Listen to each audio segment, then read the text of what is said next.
guys, it's LeBrian Friend, I'm Fanika Friend. and this is the beginning of our couch conversations. So here we're going to talk about various pieces of life, ministry, marriage, family, girl talk stuff, all that. Girl talk. You got a house full of girls. It's got to We be do girl have a talk at house some full point. of girls. So right now I'm preparing for a series at our church called Relationship Goals.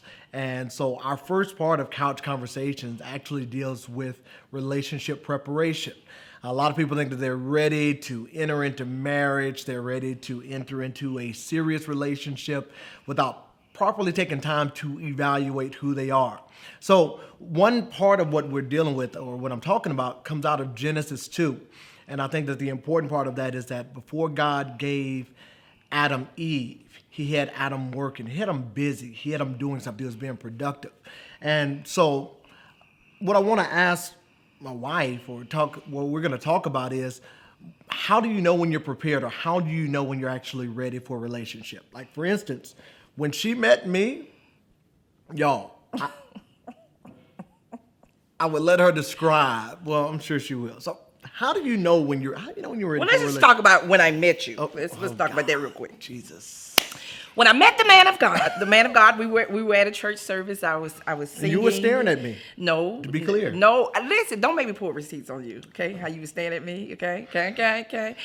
The man of God pants were so high, I thought that, we were getting ready for a flood. I thought I should be helping build a boat, or something was about to take place. I didn't quite know That what is was accurate. going on. That's accurate. But let me tell you something else about the man of God.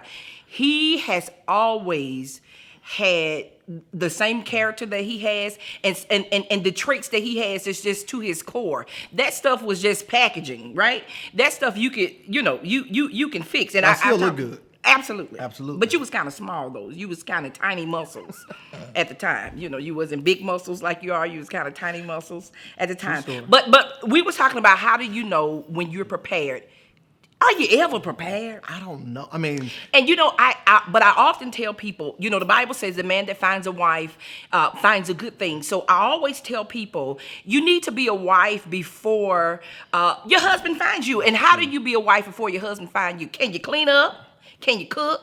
You know what I'm saying? Can you do those basic things? Now, some things you won't learn until your husband come, because I do believe that there are certain things we have to ask God for wisdom, women, to be the type of wife that our specific husbands need. There is no cookie cutter, template to say this is what you got to do. Now, there are some general things, like I said, with the whole, can you budget? Can you budget your book? Are you a heavy spender? Do you know how to take a Target outfit, honey, and rock it? You know what I'm saying? Because money is tight. Can you do those types of things without having to just blow money? And I think can you save money? You know what I mean? I think those are type of things that you need to be doing as you are preparing. But I would say, me being married to a pastor, there was things that I had to learn along the way, and ask God to really help me with, as it pertains to his time, the type of hours he keep, just, that he takes care of a whole gamut of people as it relates to the souls that he shepherds, and those type of things. And so I think those type of things, you can only get that stuff from God. I was a person that didn't grow up with my mother or my father, so I didn't get that type of template as it related to marriage. He, on the other hand, grew up in a house with a husband and a father. Well, I did with my grandparents, but what I'm saying as it pertains to my biological parents, I didn't have that. And so that was something that I had to really seek God about, on how do I even become a wife? Because I didn't see it in the context of my biological parents. and I think even for men, one of the pieces where we miss in preparation is we are looking for a woman to look a part, and sometimes we are so desiring for a part, or for them to have the look, that we miss out on our own moments of preparation. I think, like for me, even before I met Fanika, one of my shortcomings was budgeting. And I can remember you taking very clear moments. I think we talked about this in our live video, where you started taking parts of my money, and I would get a paycheck. And so this is how it went. I would get a paycheck every 2 weeks. Fanika would take a portion of my paycheck. She used a portion of it to buy me clothes because she said I couldn't dress. But then the other portion, she was just kind of putting back, and I didn't even know she was putting it back, and I didn't know what she was putting it back for.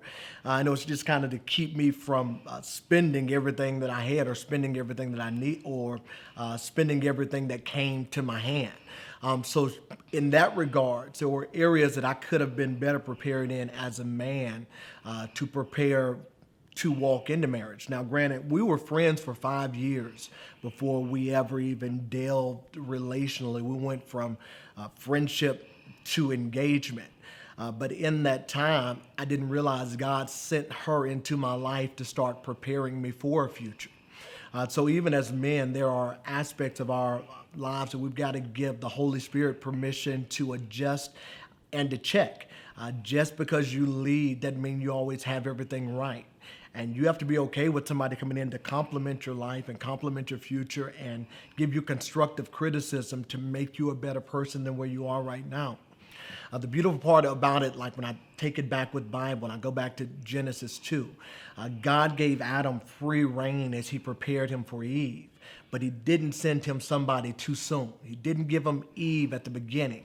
He waited until Adam named everything and everything literally was laid out. He watched Adam's work ethic before he even said there's nothing comparable for Adam in the earth.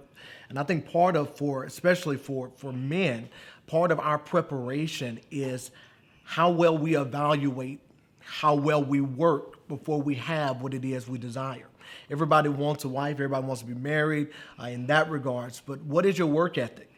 How strong will you work, or how consistent will you be at doing the right thing without anybody in your life to look at and or compliment that? And I want to say, even as going from a little girl with toys and Barbies and Y'all big always old getting ready. Barbie dream houses, with elevators in there, and you get your little a Barbie dream car with, the drop top in there. You got Ken with this perfect hair and this perfect life, and these are things that we do as children. I watched Lael just yesterday with her baby strapped to her, shaking the baby, you know what I'm saying, going to get something. She wasn't nursing her, but she was going to get something out the refrigerator, and she was doing this the whole time. And it was so funny to me because I think about, just as women, this is something we have been doing our whole lives. Even as baby, even as children, it's almost like they almost prepare us. This is what you're going to do. This is how life is going to be. And then life really happens. And you realize you don't get the Barbie dream car, right away. And you don't get the big old house, 3-story house with an elevator in there. And those type of things can be like, wait a minute, I ain't signed up for this. I thought marriage was supposed to be like this right here, and then men, y'all get destructive. But the difference is, like, we don't grow up looking for or preparing for marriage. Like, I didn't walk around with a Cabbage Patch doll, rocking them and reeling them, hoping that, one day that this would be my kid. It was actually the opposite. I was looking for football. I was looking for basketball. I was outside. I didn't think about marriage, honestly, until I was probably in my 20s. Didn't even, really get on my radar. So I think that's another probably really important part of it. We're just wired differently from a preparation perspective. Absolutely. Society prepares you all for marriage, for baby dolls. We get we play Tonka house trucks and we have married the little dresses we dress in and for weddings and things like that. And I think sometimes, we take those things in and you come in and meet a totally different person. And, we have this fairy tale thing in mind and we don't realize it takes work, and it does take preparation, but it is a good work. We can't get to there where we scare people and say, oh, marriage is such work. And, I hear people say, well, shoot, I'm scared to get married. I might as well stay single. No. That's not what we're saying. That's not what we're saying. It does take work, but I think when you're willing to do it together, it is just so worth it. Don't you think? Don't you think it's good being with me? I do. Shoot, you need to say that with a little bit more assurance. Don't you think it's good being with me? I do. I actually think that it is the best decision I ever made in my life. But had I not been prepared, and here's the other part of preparation. Preparation before marriage even prepares you for struggles that you'll have once you do say I do. because there's nothing magical in a wedding that causes you to not have to deal with life That's on so the other true. side That of is I so do. true. I mean, I think life hit us fairly quickly. We moved to Oklahoma Because we didn't have the honeymoon stage. It's so We funny. didn't. You know, people. I saw somebody put a post and said, "How long did your honeymoon stage last?" We live in our honeymoon stages now. 9 years Actually, in. yeah. I mean, we struggled so much the first year. I got pregnant, lost a baby, got pregnant again, Yep. had to come off my job. At that time, I was the breadwinner of our family. We had to leave our home. We moved into this small duplex. You know, and life just hit us, hit after hit after hit after hit. And on top our of first that, year. Man, on top of that, we had a ready-made family. We had a walking in. ready-made family So, like, already. as soon as we said "I do," we're not going home with just the two of us. Absolutely. We had a 3-year-old that we were already, raising, that we already had in our home. So we had to be prepared, I think, a little bit differently. So I think you kind of said it best initially, like, there ain't no cookie cut way. There's no cookie cut, yeah. way to do it. But there's also a place where I believe you can't be so anxious for something or for a relationship that you don't allow God to prepare your heart appropriately for what that'll look like. I think that even when I met Fanika initially, she had the qualities that I would have deemed I desired in a woman that I was going to marry. But even then, had I married her at that stage, I guarantee you we'd be divorced now. Absolutely. There's no way we'd Absolutely. be together. We Absolutely. needed that time still for God to prepare us as individuals, to build foundationally a healthy friendship. Even in a courting sense, you know what I mean? Sure. I mean, what you like, what you don't like, how many kids you want. You know, I'm learning that people don't ask the questions in dating. We get so caught up in, ooh, he looks good. Ooh, she's shaped like a Coke bottle and all this. Coke Honey, bottle. I ain't shaped I mean- like a Coke I mean, bottle, Coke- sugar, but hey, I work with what I got, baby. Work it. I works it, In honey. Jesus' name. But in Jesus' name. But, we can get so caught up, in those type of things.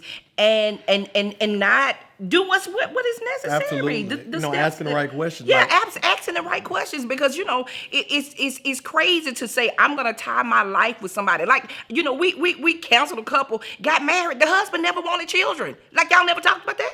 And She didn't wanted know a what baby. she wanted 4 actually. Y'all didn't talk about that. He didn't want any. You have to ask the correct questions. No, you ain't got to be like it's on an interview and you got your piece of paper. But there's some things, because some things is just going to be straight up deal breakers. Absolutely. Yep. And you have to know what your deal breakers are. When those red flags and stuff start coming up and you saying, oh, shoot, I just want to be married more than I wanted to be married to the right person, and you're anxious when he was talking about being anxious. Those are the type of things that you listen, you got to get all that stuff in preparation.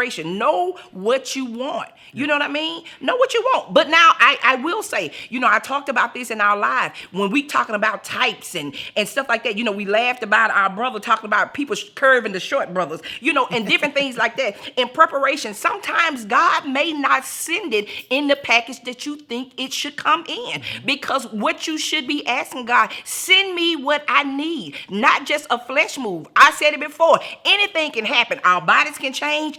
Anything can happen. Absolutely. You can get sick. You can gain weight. You can lose weight. All those type of things. And if that's all you got, It's shoot, gonna fade soon anyway. that's gonna fade soon. That's gonna fade soon. So even in those preparation states, ask God, while you're preparing me, show me what it is that I need. I would have And- overlooked this brother because of his size, and that's silly. Overlook me. Overlooked all this. All of this. And the other part, in the preparation season is, asking God to remove your superficial requirements. Listen. Taking out the things that you have kind of mandated as necessary that really aren't that big of a deal at all. Or you have requests that you ain't even do yourself. I want a Listen. man with a 750 credit score and yours at 400. You know what I'm It's saying? just, You they don't even want them to matter. have stuff that you ain't You even ain't got. got. You just gotta wanna use I it. want a man to make 6 figures. Do you make 6 figures? You know what I mean? Do you just make gotta, 5? Yeah, Do listen. you make 4? Oh. So what are you doing? What are you doing while you're waiting?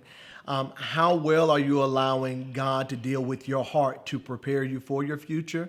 And, I think the biggest part of preparation is allowing God to remove from you the superficial requirements that you kind of put on a relationship. Otherwise, the very thing God is sending you could be sitting right next to you, and you miss it because you weren't prepared and you were looking at your own agenda or your own desire and missing what God had planned for you. So I think for me, that pretty much kind of just sums up, Absolutely. in short, our preparation piece. You know, the part that she doesn't want to tell you is that she stalked me. You know, part of her preparation was a stalker. I had to lay hands on her and rebuke the Does stalker. she messing out my of her. wig? And rebuke the stalker out of her because she was a stalker. And thank God she kept. I'm gonna let you stalking have me. that one. I'm gonna let you have it because I know when all the people who was with us the Well, let me night do- we met, they're gonna come for Stalking. you. So I ain't even gonna Stalking. fix it. Okay, well, I'm gonna let you have it. God bless you, stalking Sheila. All right, and thank you all for watching our preparation couch conversation. See you all soon.